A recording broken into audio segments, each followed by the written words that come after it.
नमस्कार, ऐसे सुधा में आपका स्वागत है।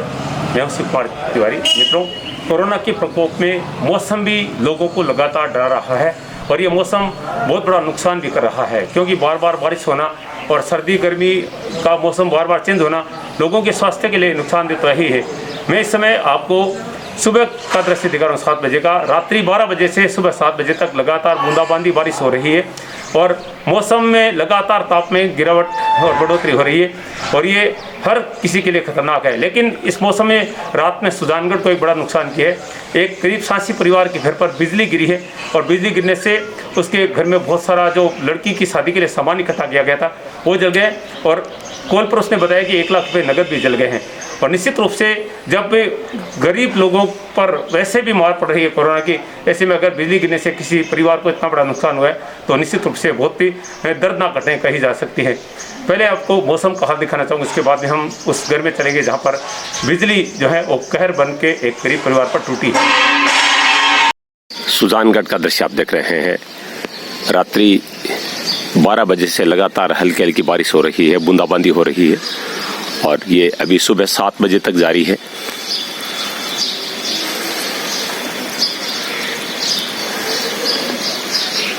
और पिछले 2-3 दिन से जो गर्मी हो रही थी वो बिल्कुल खत्म हो चुकी है और आज सर्दी का सा एहसास हो रहा है।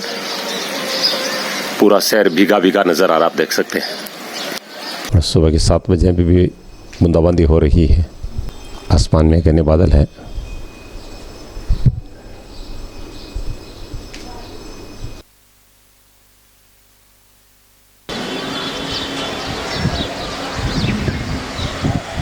मित्रों, ये मौसम भी लोगों के दिलों में भय पैदा कर रहा है, बार बार बदल रहा है। कभी तेज़ गर्मी, कभी बारिश और आज टेम्परेचर अचानक 15 डिग्री सेल्सियस गिरा है। हल्की हल्की ठंडक का एहसास हो रहा है। ऐसे में सर्दी जुकाम बुखार जैसे रोग पैदा हो सकते हैं जो लोगों के दिलों में डर पैदा करते हैं।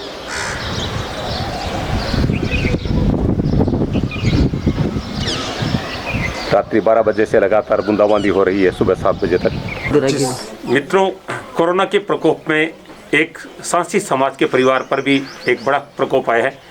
कल रात्रि से हम देख रहे हैं 12 बजे से लगातार बारिश हो रही थी और रात्रि को 2-2:30 बजे यहाँ पर राजू सांसी के मकान पर बिजली गिरी और ये जो कमरा पीछे आप देख रहे हैं जिसमें बच्ची की शादी का सामान रखा था वो यहाँ पर जल गए हैं। और वैसे भी लोगों पर संकट है, खासतौर से गरीब और ज़रूरतमंद लोगों पर तो आफत आई हुई है। ऐसे में इस बिजली ने गिरकर इस परिवार की आफत को बढ़ा दिया है और यहाँ पर परिवार काफ़ी दुखी नज़र आ रहा है।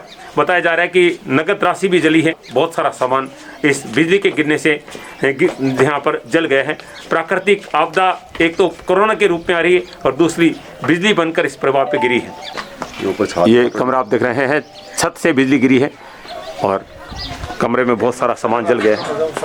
ये देखिए, बिजली गिरने से ये ड्रेसिंग टेबल आप देख रहे हैं पूरी जल गई है। बेटी की शादी के लिए इस कमरे में इकट्ठा किया गया था। ये बैग आप देख रहे हैं पूरी जल गई है। देखिए अलमारी क्या हालत हो गई है।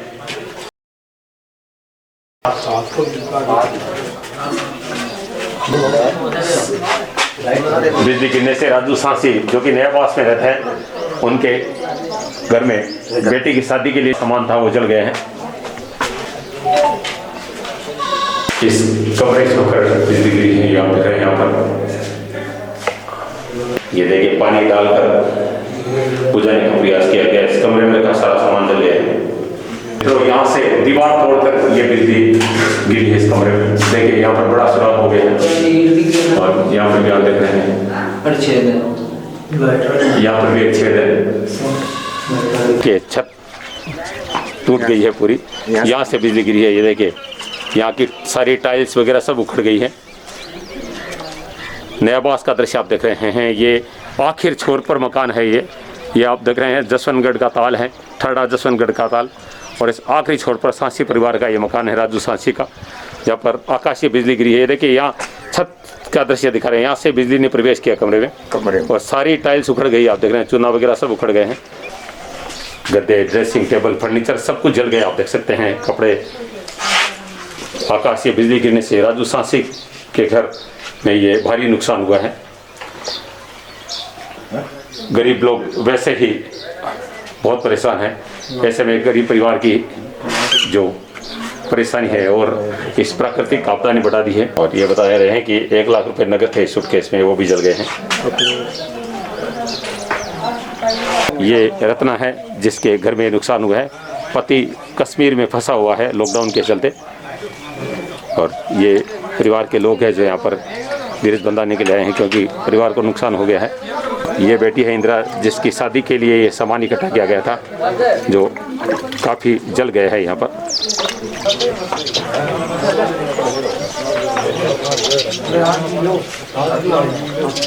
रत्ना देवी के घर पे ये बिजली गिरी है, और बिजली नहीं गिरी है, मैं कह रहा हूँ आफत गिरी है एक परिवार की। पति यहाँ पर है नहीं, कश्मीर में लॉकडाउन के कारण फंसा हुआ है, और बेटी की शादी का सामान है वो जल गए हैं। कोरोना के प्रकोप में प्राकृतिक आपदा प्रकोप बनकर टूटी है राजू सांसी के घर पर। और यहाँ पर आप देख रहे हैं रत्ना देवी है जिनका पति जम्मू कश्मीर में फंसा हुआ है लॉकडाउन के चलते, और इस बिटिया की शादी थी जिसका दहेज का सामान है वो सारा जल गया है। ये बताओ कि वो कितना बजे की घटना है? ये 4 बजे की 4 बजे आई थी, हम जानते थे। अच्छा, हमारा सब सामान जल गया, 1 लाख रुपया जल गया। 1 लाख रुपये नगद है? हाँ। अच्छा, यार बच्ची का सामान था। अच्छा, सब जल गया। अच्छा, तो ये आग लगने के बाद में आपने क्या किया था फिर? पानी से बुझाई फिर हमने। अच्छा, और एक लड़का था उसने बुझाई हमने। अच्छा, हम तीन थे हम, और हमारे पास कोई नहीं। अच्छा, आपका पति कहाँ रहता है? कश्मीर रहता है। तो वो क्या काम करता है वहाँ पर? अच्छा, जूता पॉलिश का काम करता है। और शादी कब की थी बेटी की? ये अब देखें, ये बेटी जिसकी शादी थी और इस बेटी की शादी को देने के लिए ये सामान रखा गया था, और आकाश से बिजली गिरी। हालांकि कुछ लोग बता रहे हैं 2:30 बजे, कह रहे हैं कि सुबह 4 बजे की बात है, और काफ़ी सामान जल गया। बता रहे हैं कि सूटकेस में 1 लाख रुपये नगद थे। उसके अलावा जो ड्रेसिंग टेबल है, फर्नीचर है, गद्दे हैं, कंबल है, वो सारी जल गई है। ये और क्या क्या सामान जला है जो आपने अभी यहाँ पर बुझा है? ये सभी जल गया, कोई 1-2 बच्चा सामान है सब जल गया। आप देख सकते हैं वहाँ पर 1-2 चीज़ें बची है, बाकी सारा सामान जल गया है। और निश्चित रूप से जिस तरह से ये दुनिया पर आपदा आई है, एक प्रकोप आया है कोरोना का, उसमें एक सांसी परिवार की संकट को, सांसी परिवार की जो स्थिति है उसको और ज़्यादा खराब कर दिया इस बिजली के प्रकोप ने। और छत पे आपने देखा था किस तरह से छत फट गई है, और नीचे कमरे में जितना सामान रखा था उसमें अधिकतर सामान जल गया है बिजली गिर जाने से। और मौसम काफ़ी ख़राब है, रात को 12 बजे से लगातार सुल्तानगंज में बारिश हो रही थी। ऐसे में सुबह ये घटना नयाबास में जो ताल है उसके पास में एक सांसी परिवार के घर पे घटी है।